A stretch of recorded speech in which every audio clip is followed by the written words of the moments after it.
Buyers can be easy. They can also be hard, depending on how you approach this whole process. I think the hardest with buyers is the closing part, to close them onto getting them to put their hand on paper and getting to sign that offer to purchase. And that is the hardest. And also for a buyer not to eventually then also pull out of a contract or out of a transaction. And these things happen. Yeah, I think the biggest thing is in terms of buyers that we give a lot of attention to sellers and we build rapport with sellers and we see buyers for 10 minutes, 15 minutes at the house, but we don't lecture them. Yeah. And they have the money, they put the money in our pockets. So I think the big thing about buyers is that you have to spend time with them as well and ask questions and build a rapport with buyers as well, because they are the people that are going to set the whole process in motion. Perhaps shouldn't we do a buyer presentation also? Spending about 30 minutes with them before we take them for viewings, just to tell them how this process will work and get their expectations from their side as well. And this is also where they will understand what you will do as fiduciary agent and not just jump into the viewing and that's it. Thank you so much. And you never see each other again. Yeah, with buyers, you got to understand, you got to be patient and you mustn't pressure them. I think this is a fantastic idea that you can go to the buyer's home. Yes. And do a buyer's presentation to them. Yes. And find out exactly what they want and what their emotions are and why they want to buy. And perhaps also see what their furniture is like. What is their style? Yeah, that is an excellent point. That's, by the way, that is how they do it in the United States. They do have a buyer consultation. They bring them into the office. They sit down with them. They show them properties online. They go through a whole presentation with them as well to set all of these expectations. Speaking about the bond originator, the process there, the conveyancing attorney, the process there. And also then finding a few properties online first before you book the viewings with all of them. Sure. Yeah, that's powerful. I must do that. I haven't done that. Yeah, perhaps we should test it just to see, is that not a way for us to retain those buyers or to have more loyal buyers in that sense? Yeah. Yes, they also sign a buyer's agreement with them to make sure that when they have spent all of this time with a buyer, that they know that this buyer will definitely do business with them and not with another agent. But I think this is something to explore. Our market is shifting constantly, and we need to think of new things to be able to do to win the buyer as well as winning the seller and to win the deal. Yeah, the end is winning the deal. Yes, yes. And win-win situation, buyers, sellers, and agents. Exactly, exactly. So let's talk about, all right, the lead comes in. You're going to capture them, I hope, on command. or you're just going to call them and set up an appointment and there you go, out the door. What will you do, Peter? No, I think the first thing is to react as fast as possible with the buyer and the seller to connect them, and then definitely put them on a command.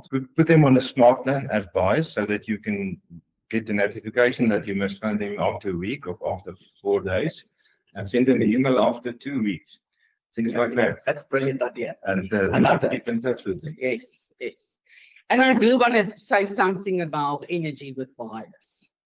If you have a negative energy around you and you feel like, oh, this is my 30th buyer, I'm taking out of this property, and there's that negative aura or energy around you, you're going to push them away. They're not going to sign with you. They're not going to sign an OTP with you. So make sure that when you are meeting the buyer, that your energy is up and do not be attached to the outcome. Whether they sign or not, whether they're interested or not, whether they buy through you or not, it doesn't matter. Where you are, you didn't have them in the first place. You are merely just a representative for the seller to bring this buyer through the property. And I think you must be the expert of the property. Yes. You must know the property. Every problem, everything about that house you must know. That's why list hard and sell easy. If you know everything about the house, the buyer will acknowledge you as someone that knows your story. Yes. And they will have a trust in you and will much more easily buy with you than with other agents. Yes, that definitely. And I mean, when you are having that initial call with them, have qualifying questions, have the right questions to ask them. Be ready for a call like this. Don't just call them and you don't know what you're saying and you don't know what you're asking. And yes, we do say we want to pre-qualify buyers before we take them to the viewing. Remember, here's something that I want to just say. Buyers don't trust us. That's why most of some of them don't want to do the pre-qualification.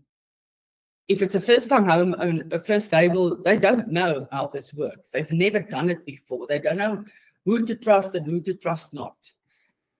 And I think this would be a perfect place for you to set up that buyer's appointment, 30 minutes, and do a presentation with them, so that they understand your value that you are bringing, and in that way you can build rapport with them as well. Then they might most probably do a pre-qualification that you know what they qualify for, because they will understand the process better. They will trust the process better. Yes. Yeah, I think with that qualifying questions is, are you pre-qualified? You can also ask, where do you when you would like to move? Do you have to sell something on your side? Yes. Because then can be another side. You Yes. get the whole picture of the buyer. Yeah. And you can go to their house, it's perfect, and have your laptop ready or your phone where you can share. You can perhaps share your consumer app with them when you meet them for the first time. So they can immediately register on the app under your name. They can see all the properties in South Africa under your name. Because then they're going to also see the value that you bring, the access to the properties they immediately have, and the access that you have to the property. Because remember, buyers out there don't 100% understand how Keller Williams works. We've got our own MLS. They're still thinking that Property 24 private property is the only way to find listings. Yeah, explain the whole process and also explain your role in the whole process. Yes, yes. The same document that I give to sellers that explain the whole transferring process, I also give to the buyers. Yes. Because they are also included, so that they know exactly what happens behind the scenes and with the buyers and with the sellers. Yeah. Explain your role and don't let them have any uncertainty about what's going to happen. Yeah. That's amazing. Okay, let's go on. We're going to get sidetracked here. Buyer consultation, we've done that. The pre-approval, we've touched on that. Set up a property search. We've done that too. Well, now it's the property showings. And this is something that you can ask your buyer after every showing. Rate this property between 1 to 10. 1 being, oh, I hate it. And 10 being, I love it. I want to put my hand on paper. Ask them to rate it because it will give you an idea what their taste is and what they're actually looking for. Sometimes people say what they're looking for, but it's not 100% what they need. Yeah. I always ask the sellers, what is the biggest love of this house for you? What do you enjoy the most of this house? And then I ask the buyers, what would you enjoy the most of this house? Okay. And a lot of times It's different. it's different, yeah. And so you can explore their needs as well. No, people are different. People, their needs and wants is different, and the taste is different. All right, perfect. I mean, anything else you want to add onto property showings before we move on to the offer strategy? Never be late. That's the only thing. Never be late. Be before the buyers. Yes. Oh, so you're already there. You can open the doors. You can put on all the lights if the sellers haven't done so. Maybe your seller is not even home and you have to prepare the property. Yeah, that's brilliant. Brilliant idea. Well, it's actually a must, not an idea. All right, let's talk about the offer strategy, the negotiation, and the contract to close process. Peter, you want to walk us through that? Yes, I think one of the biggest things, as I said, is to have clarity.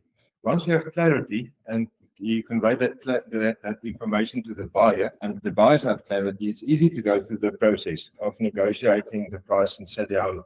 I think it's important our OTP state that you must explain every clause for the buyer and the seller. And you have to explain everything to the buyer so that he knows what's happening and what's meaning in every clause, But every clause, yeah.